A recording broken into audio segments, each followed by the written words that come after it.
Good morning, class 8th. Students, we are on chapter number 8, Women, Caste and Reforms.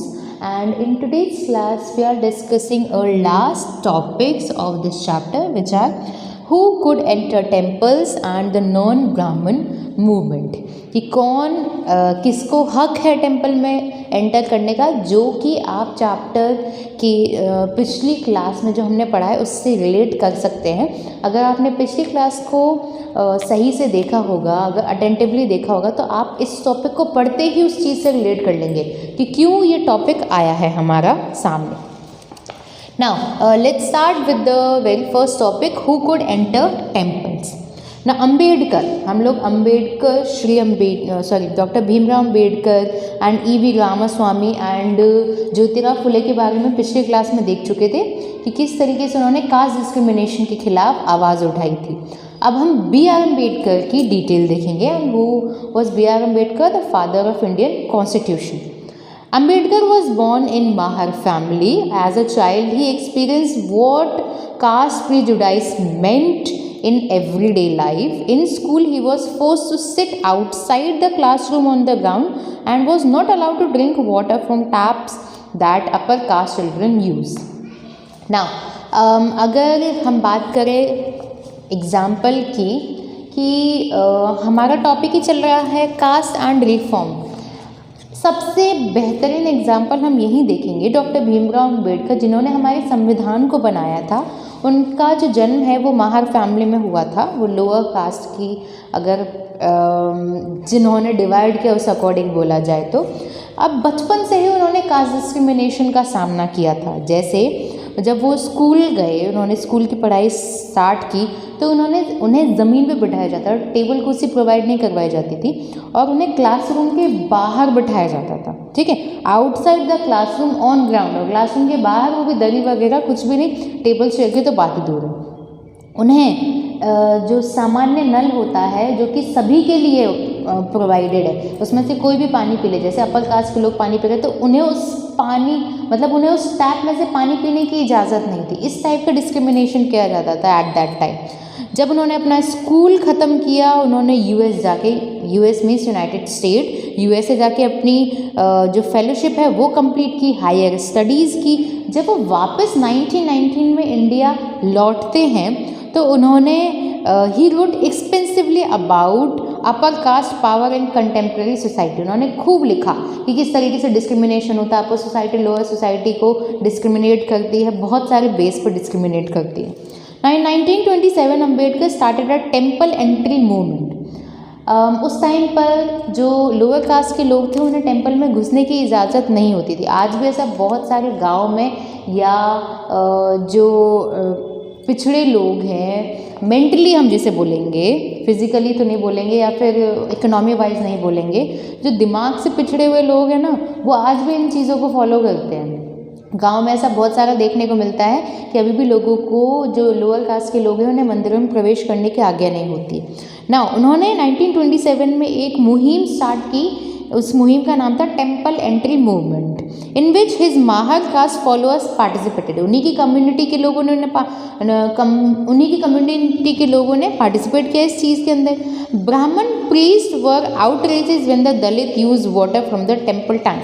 और ब्राह्मण को बहुत ज़्यादा तकलीफ होती थी कि जब मंदिर प्रांगण में जो टैंक है उसमें से जो दलित हैं वो पानी का यूज़ ले रहे हैं। Ambedkar led 3 such movements for temple entry between 1927 to 1935. His aim was to make everyone see the power of caste prejudices within society. और अम्बेडकर जी ने 3 ऐसे मूवमेंट लड़े जिसमें उन्होंने हक चाहा कि हमें भी मंदिरों में जाने का हक है, हमें भी इक्वालिटी का हक है। आप जो ये डिस्क्रिमिनेशन करते हो, प्रीजुडाइस मतलब पहले से सोच के रखा है आपने, ठीक है, ये सारी चीज़ों को उन्होंने इक्वालिटी के साथ देखने के लिए लोगों की आंखें खोलने की कोशिश की। और next topic is the non ब्राह्मण movement. In the early 20th century, the non-Brahmin movement started. The initiative came from those non-Brahmin castes that have acquired access to education, wealth and influence. They argued that Brahmins were of Aryans, invaders from the north who had conquered in southern lands, from the original inhabitants of the region, the indigenous Dravidian races. They also challenged Brahmanical claims to power. हमने पिछली class में देखा था कि ऐसा कहा गया था कि आप तो बाहर से आए हो, बाहर से आकर हम पर ही हुकूमत जमा रहे हो, हमारी ज़मीन पर कब्जा कर रहे हो और फिर हमसे ही टैक्स वसूलते हो या फिर हमसे ही एडवांटेज लेते हो। तो ऐसे नॉन ब्राह्मण्स ने इस तरीके के मूवमेंट चलाए जिसमें उन्होंने बोला कि हमारी ज़मीन है, जो इंडिजीनियस द्रविडियन रेसेज है ये उनकी ज़मीन है, आपकी तो ज़मीन ही नहीं है। उन्होंने क्लेम किया उनके पावर को, किससे आप अपनी पावर को, किस हक से आपने खुद को ये पावर दे रखी है। ईवी रामास्वामी नायकर और पेरियार, दो नाम हैं इनके, मतलब इस तरीके से जाना जाता है उनको। As he was called from a middle class family, interestingly he had been an ascent of in his early life and had studied Sanskrit scriptures carefully. बहुत ही विद्वान थे ये, उन्होंने बहुत ज़्यादा नॉलेज गेन कर रखी थी। Later he became a member of Congress, बाद में कांग्रेस के मेंबर बन जाते हैं। And only to leave it in disgust when he founded that a feast organized by nationalist seating arrangements followed caste discrimination. That is, the lower castes were made to sit at a distance from the upper castes. और वो तुरंत ही छोड़ देते जैसे वो discrimination देखते हैं कि अपर कास्ट और लोअर कास्ट में तो यहाँ पे भी डिफरेंस हो रहा है, अपर कास्ट के लोगों की चेयर से लोअर कास्ट के लोगों को थोड़ा दूर बैठाया जा रहा है, तो वही चीज़ वो देखते हैं, कास्ट डिस्क्रिमिनेशन देखते हैं। Convince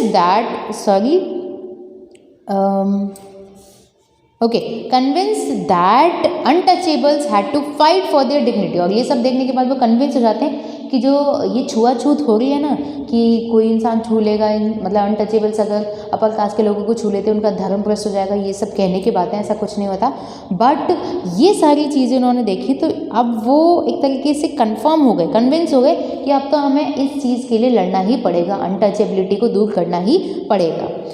Periyar founded the self respect movement. उन्होंने एक सेल्फ रेस्पेक्ट मूवमेंट की स्टार्टिंग की थी जिसके अंदर उन्होंने बोला था कि untouchables were the true upholder of an original Tamil and Dravidian culture which has been subjugated by Brahmins. मतलब ये लोग हैं असली यहाँ के हकदार, न कि ब्राह्मण से बाहर से आर्यंस हैं, बाहर से आए हो आप लोग और हम पर ही हुकूमत जमा रहे हो, हम लोग हैं यहाँ के indigenous people. He felt that all religions authorities saw social divisions and inequality as God given. Untouchables had to free themselves therefore from all religions in order to achieve social equality. अब भगवान ने जब हम सबको एक बनाया है तो हम कौन होते हैं, लोगों में उनके वर्क के आधार पर या किसी भी बेस पर उन पर डिस्क्रिमिनेशन करने वाले। तो उनका कहना था कि अनटचेबल्स को, मतलब जो ये हमें इस तरीके से अलग थलग किया जा रहा है, हमें अपनी आवाज़ उठानी चाहिए ताकि social and cultural religious activity या रिलीजियस जो इक्वालिटी है वो खड़ी हो सके। जब तक हम हमारे बेस पे आवाज़ नहीं उठाएंगे तब तक ये सब चलता ही रहेगा। Periyar was an outspoken critic of Hindu sculptures, especially the courts of Manu, the ancient law giver and the Bhagavad Gita and the Ramayana. मतलब वो इन सभी के बारे में बेबाकी से क्रिटिक्स थे वो, मतलब उनके बारे में अपनी आवाज़ रखते थे, अपने थॉट्स रखते थे। He said that these texts has been used to establish the authority of Brahmins over lower caste and the domination of men over women. उनका कहना था कि ये सारी बुक्स में यही सब चीज़ें लिखी गई हैं कि कैसे अपर कास्ट को ऊंचा समझा जाता है और लोअर कास्ट को निचला समझा जाता है। ये सारी बुक्स एकदम एक तरीके से इस चीज़ को बढ़ावा दे रही हैं। एक तो वो चीज़ है कि ब्राह्मण्स को ऊपर माना जा रहा है, दूसरा है यहाँ इन बुक्स में मेंस को भी वुमेन से ऊपर माना जाता है, तो एक तरीके से डिस्क्रिमिनेशन को बढ़ावा देती हैं ये सारे text. These assertions did not go unchallenged, और ऐसी बात नहीं है कि इन बातों को चैलेंज नहीं किया गया। The forceful speeches writing the movement of the lower caste leaders did led to rethinking and some self-criticism among upper caste nationalist leaders. But Orthodox Indian Hindu society also reacted by founding Sanatan Dharm Sabhas and the Bharat Dharm महामंडल in the north and association like ब्रह्म सभा in Bengal। मतलब दोनों तरीके की यहाँ पे बात की जा रही है।